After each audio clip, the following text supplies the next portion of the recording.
Aubrina Bowens here. So parents, I have some tips that I want to share with you. Increasing literacy and reading comprehension skills is paramount right now.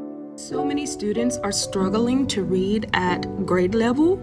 So how do we grow their comprehension skills so that they gain the ability to read and understand the information that they read?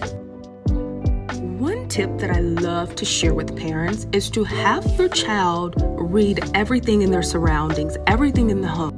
This can be cereal boxes, beverage containers. Reading does not have to always be books.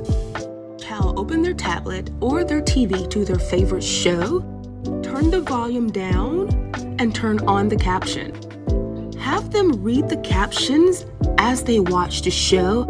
Afterwards, ask them questions such as, what problems occurred in this episode? What was this episode about? What part did you like best? What is the overall message that the show is trying to tell you? You can do this in 15-minute segments and slowly increase the time frame each day that you implement the strategy with your child.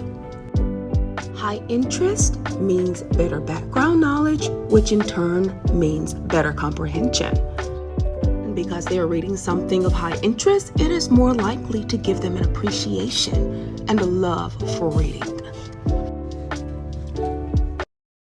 As always, thank you for watching, and don't forget to follow me, Aubrina Bowens, and The Authentic Classroom on social media.